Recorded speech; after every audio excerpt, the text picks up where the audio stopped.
Been on a whole new vibe these days. Old school Louisville boy like Reese Gaines. I know we were cool back then, but things change. Your chick give me brain, my chicken's free range. Reporting live from the 5. Ladies and gentlemen, we want to welcome an incredibly special guest, perhaps the busiest man in the world of pickleball, Deputy Commissioner for the PPA Tour, General Counsel for MLP.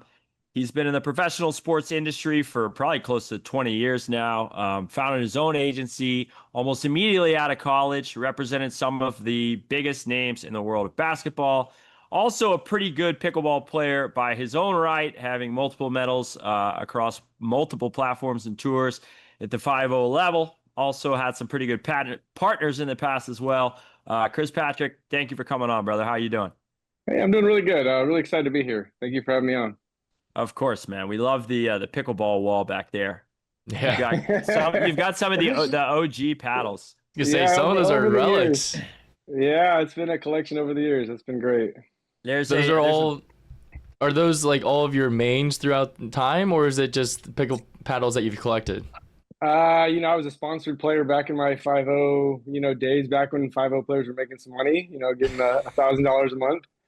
And some of those, obviously, I was an agent too. So like Catherine Parento's signature paddle and Riley Newman's signature paddle, and those are some of my clients. So just a collection.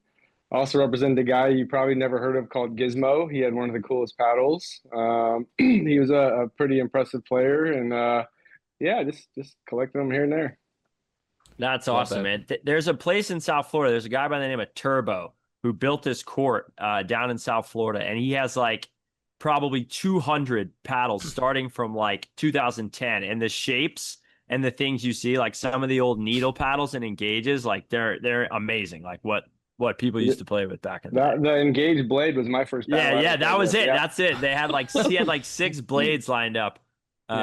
They're super interesting paddles. Anyway, that was the cheat code back then. Yeah, the blade, baby. I was trying to get one off it was like nailed to the wall. I wanted to rip with it, but anyway, Chris, thanks so much for coming on. We know you're got a lot going on, especially right now.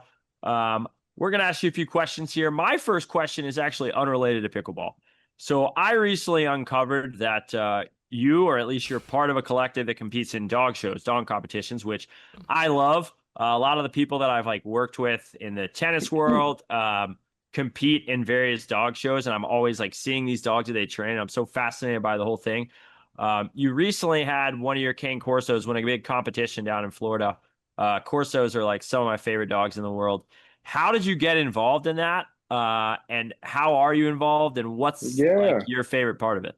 Yeah, the background on that, I used to show boxers when I was a kid. So my dad was a boxer handler and trainer, and my uncle was still one of the top in the country. So I actually used to show dogs. That was my first career, and loved it. And so now, I guess 12 years we've been breeding Corsos. So that's my dog that I bred.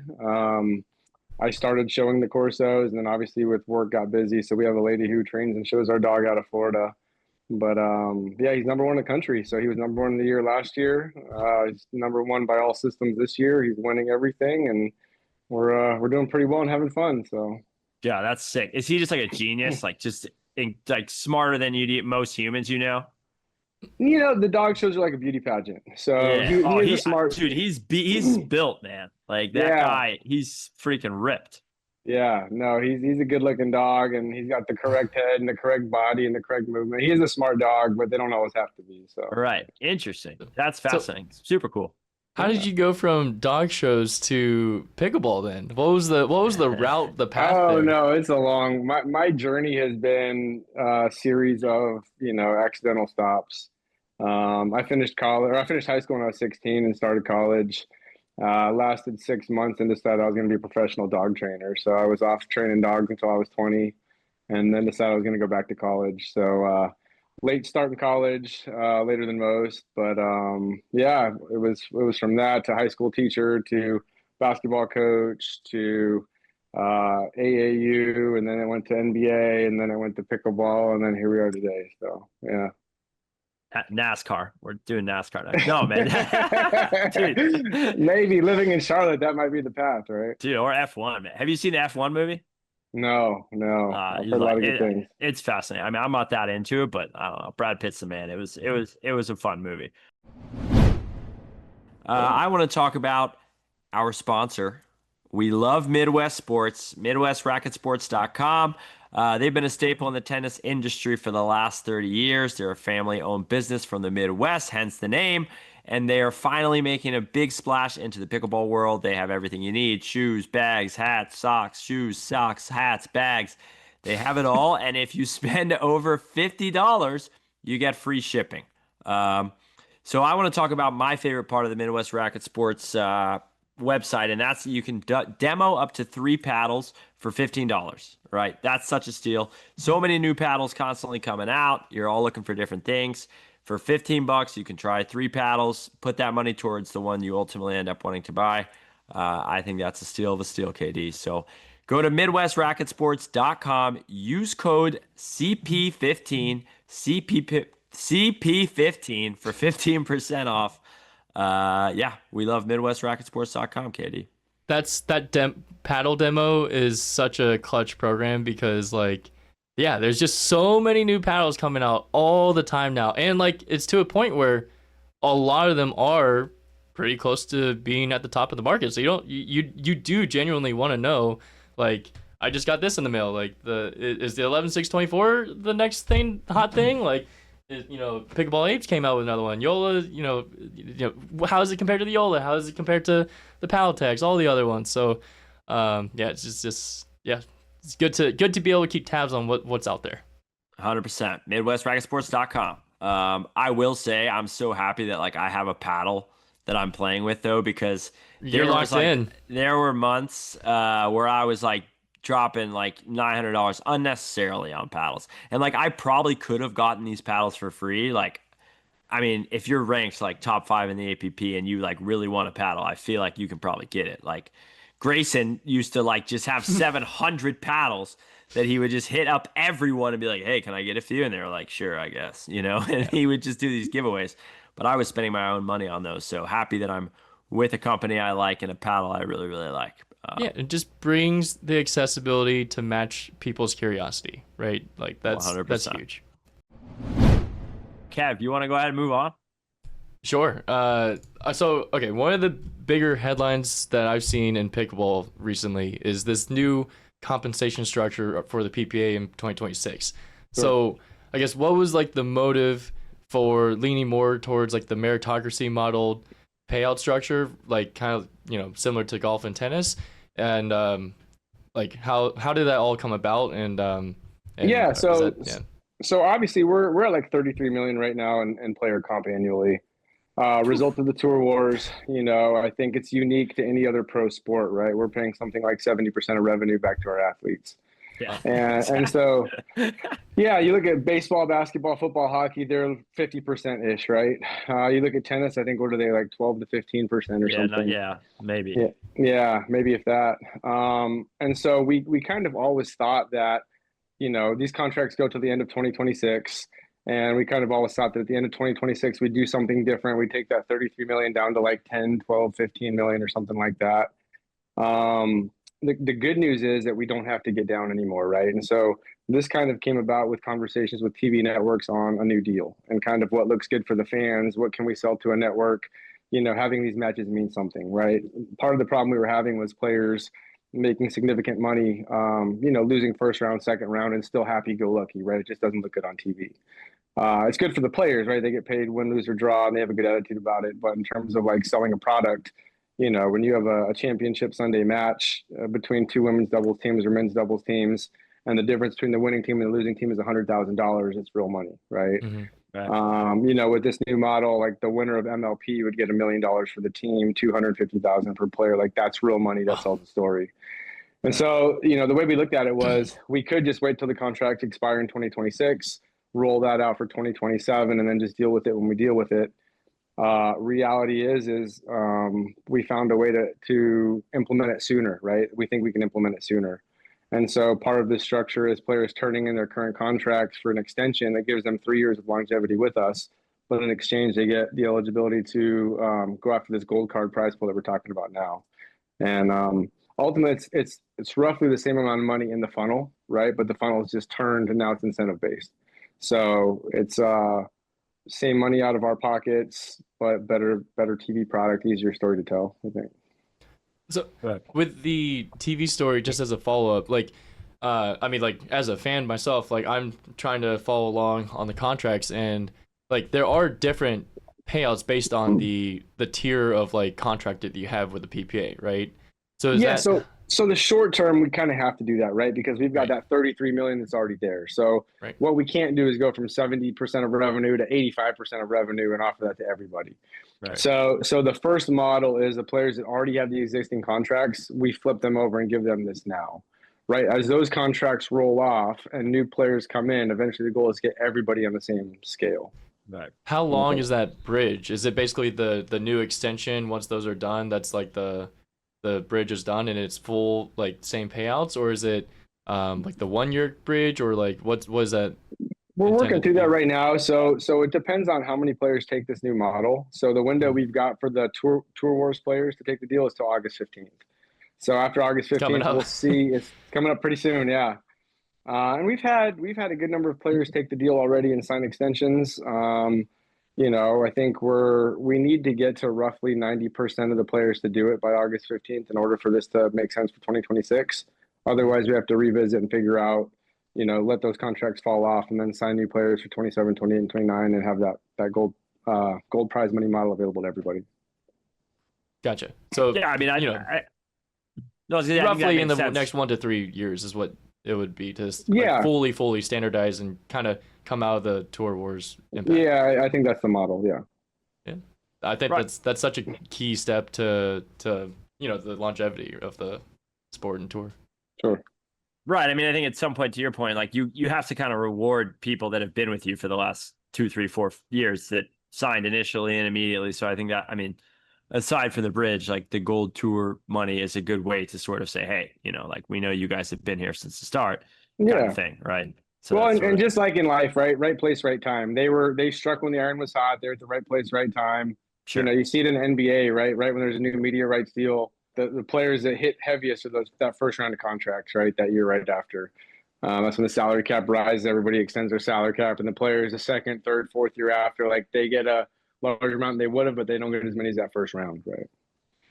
Makes sense. So, it's a balance, right? Like the rewarding the people that struck when it was hot, and also like inviting new players, right, to the tour. Yeah, exactly. New players, new talent, new storylines, all of the above, right? 100%.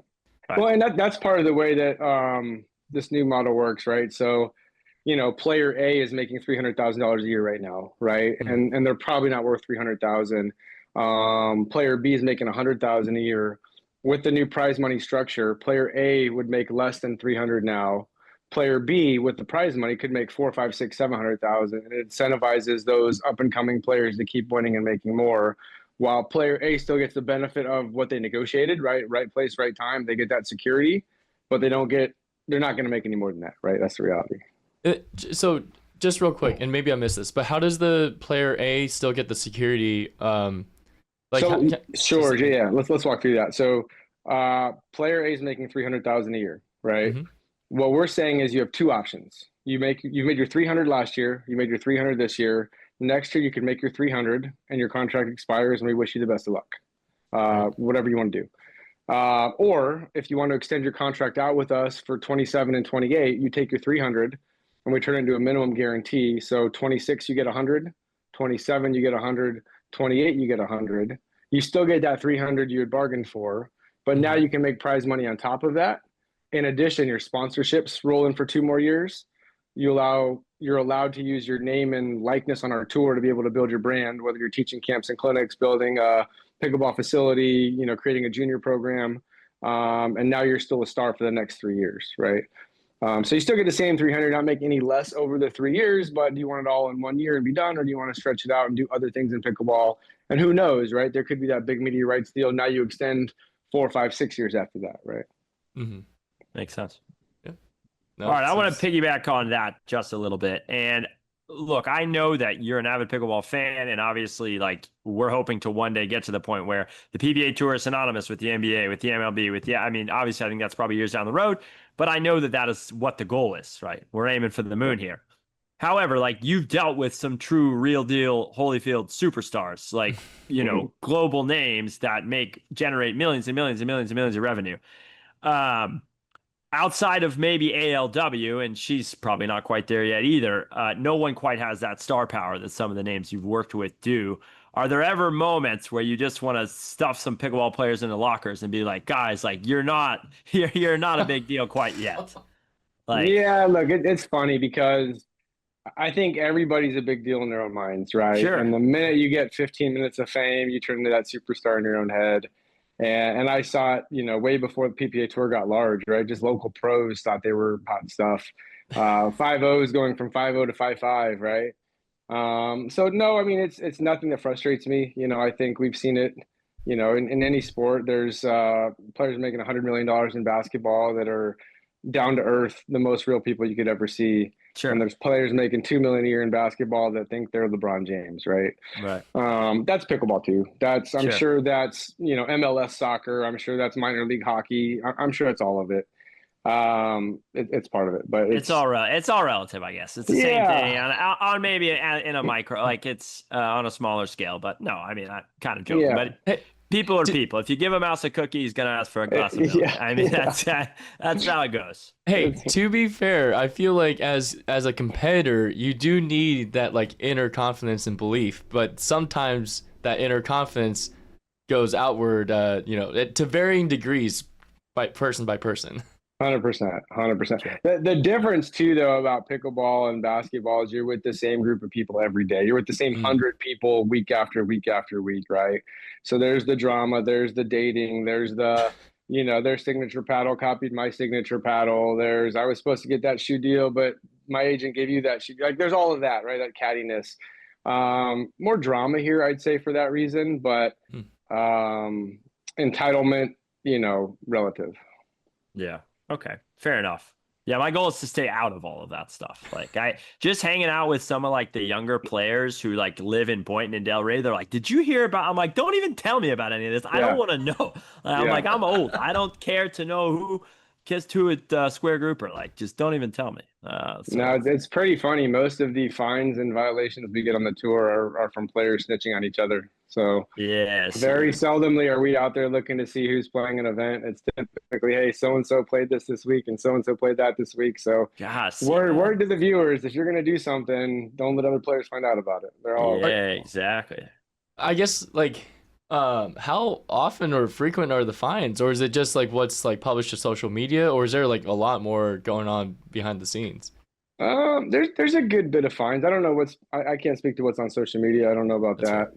Yep. But we're getting fines weekly at tour stops and a couple times a month outside of the tour. So yeah. I'm gonna be on a straight and narrow. Never get fined. That's my goal. Yes, that's the way to do it. Straight and narrow, baby. That's the way to do it. All right, Kev. Well, I think that moves on to you. You got another cue for us? Yeah. I mean, okay. So the PPA, pickleball in general, but even PPA as well. Like it's just been exponential growth, like for the last several years. What like for the next chapter? Like, what's the main KPIs or like priorities as you continue to grow and scale to continue reaching like more and more of the pickleball audience? I think juniors is the next level. I think you see our junior PPA tour just exploding. It's crazy. It used to be Championship Sunday on center court. We'd have our main matches, grandstand. We'd have our bronze medal matches, and the demand to watch juniors has just surpassed. And now we have our junior gold medal matches on grandstand. So I think that's the future. I know you guys are gonna have Tito on here too, right? Duper collegiate. Maybe PPA collegiate someday. We've got our Challenger tour now. It's bringing in a lot of young crowd. I think that's the next generation, right? ALW is a good example of somebody that started pro at 12 years old, and look where she is. Kaylin Campbell right now, I think she's 14 or 15, and I think you heard it here first. She's the next superstar. No, she's a freak, man. she's elite, and she's going to be really special.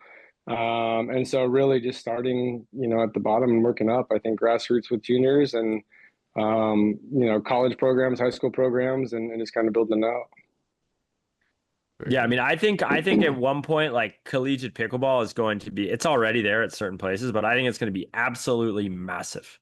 Yeah. Yeah. Yeah. just all throughout. I mean, and we have some ideas as far as like trying to get into that and do more clinics there and kind of mix it with the music and other stuff. But I just think that it's so accessible. Like I feel like there's so many kids who like aren't necessarily athletically inclined otherwise who like find pickleball, and it gives that kind of like you, Kevin. No, I'm kidding. It gives them a sense. It gives them a sense of like, it's fun to play sports. It's fun to be a part of a team. And Sure. yeah, I don't know. I feel like that's, I I mean, couldn't agree more. college scholarships are going to be, I think in the next 4 to 5 years, are going through the roof. I think NCAA is going to grab it quickly and run with it, right? Yeah. They're going to see a 100%. chance to make money here. Yeah. 100%. I mean, Fascinating. depending on the public courts that you go to around here, like a lot of it is, like young 20s. So like, and it's the age group is definitely playing pickleball, like for sure. So it's like When just how I soon do they started get playing, involved? the demographic was like 65 was like who was playing pickleball. And now I think we're in like the mid 30s from the average, right? And that just shows how many of the younger crowds coming up. It's definitely a big range, but there's plenty in every age group. Like, Sure. Yeah, awesome, man. I could not agree more. Okay, my final question here. Talk a little bit about MLP, but not like not the organizational part of it. Just kind of the home atmospheres. We've seen a little bit of a home atmosphere this year. Obviously, probably the biggest one being in St. Louis this weekend, where you had, a pretty overwhelming home atmosphere there. You had in LA, Orlando. I think it's totally unrealistic to envision players living in their home cities. I mean, the tour is too spread out, and people are, in Florida and Austin, they're in the hotbeds where they train. Do you ever envision an MLP tour in which there are home stadiums in the cities in which players, spend maybe a few days a month there, engaging with the fans, doing clinics, meet and greets, etc. Or more so, do you ever foresee that we get to a true home and away atmosphere in MLP, say 3, 4, 5 years down the line? I think that's for sure in the cards at some point, right? You have to think too, right now, we have a small pool of players relative, right? And we have PPA and MLP players are playing both. Imagine a world where we've got 500 legit professional players, right? 100 of those are MLP superstars, 400 of those are competing on PPA Tour. You can do a true home and away model. We just don't have the players yet. But once we get to that point, I don't know if that's 2 years or 10 years down the road. I think it's really scalable to do that. I think you have interest from the ownership side to do the home and away. I think these proven models. So like what they're doing this year is each team at the 10 stops owns that stop, right? So the Dallas Flash owns that stop. Sure. The Texas Rangers own the Austin stop. The 2 LA teams or Southern California teams own the San Clemente stop. So they could promote it, they could sell it, they get their logos on the court. So that was like the first step in that direction. I think for sure at some point that's what's going to happen. Right. And I just even envision, even like in a city like Charlotte, in a city like Louisville, where you have, people in Charlotte love sports. I mean, Charlotte's a big shorts town. Louisville, a St. Louis. I just feel like if you had the players there, they felt a real human connection to these players, that you would be, I think the crowds would be massive just based upon that. So I think you'll get there. And I think that's when MLP will be like, the peak of its powers here in a few years. I agree. And I think St. Louis specifically is doing a really good job of building out their minor league programs too. So that is true. Yeah, so they do have that whole platform of minor league teams and going out and competing at the different dupers and minor league pickleball events and really building that base. I think that's smart, and I think other teams are going to follow along with that. Just to build that connection with the franchise, right? Or Absolutely. With that team. Yep. Yeah, I was actually asked to perform Anna Bright in St. Louis ahead of the match against the Dallas Flash, and I just like logistically, I'm like, unless I can get to New York from St. Louis and back in one day, I was like, unless Chaffetz sends the jet to the Hamptons, like I'm out of luck. Like I wish I could do it, but it just logistically was impossible. But no, I mean they obviously care a lot, I was talking to Connor. We're wondering when you're going to do the CP rap about Connor Pardo, Chris Patrick. Dude, it's coming, bro. It's coming. I wasn't, CP. Dude, I wasn't familiar with PPA baby. Somebody was like, you can't be doing this. Like when we were at the Challenger Tour with Jacob, and he was like, do you know PPA baby? And I was like, no, who is that? And he kind of raps like the baby himself. Like I don't know if it was like if that was his name or whatever, but there was a rapper called PPA baby. I don't know that. I don't know. But anyway, no, when I get back home, we're going to kind of, my life is basically going to be pickleball, number one, music, whatever, like starting in the beginning of August, like this is what I'm doing. And I'm like so stoked on it. I need to get the heck out of the Hamptons. I'm so tired of this place. But yeah, oh no, it's coming. I want to do like an EP that's not like necessarily about pickleball, but like very pickleball coded to where like, you know, it is kind of what's going on in my life right now, but I'm not like, I hit a pickleball today. Like, it's just kind of more so like people will get the references and things. So that's kind of my idea. The rise and fall of pickleball, Paul. I had to go through and hear all of your raps, so I went down a rabbit hole the other day. You're like, what did this asshole say? Like, got some hits.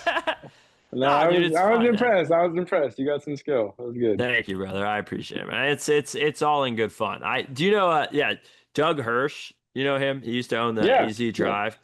Yeah. So Doug, like, I'm pretty sure Doug just wants me to like travel around with him and freestyle for him. Like, I've been to his house 2 or 3 times out here to play. Like yesterday, Fed was there and Eric Forsyth and some other guys.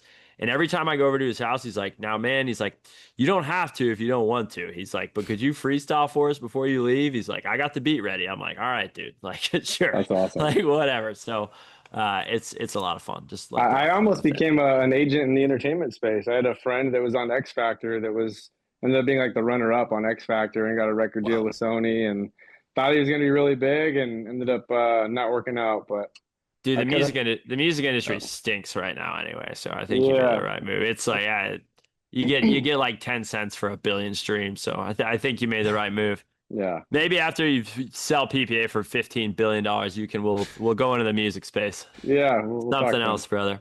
Sure. Well, all right. I think that's all I got, Kev. I know we've taken a lot of your time here, Chris, and so much useful information. I think people have so many questions and they're oftentimes like don't take the time to educate themselves on like what the facts are and what's they're not. So I think you've been incredibly transparent and upfront about where this is right now and where you ultimately wanted to grow. And yeah, man, we just appreciate you coming on. Yeah, no, thanks for having me.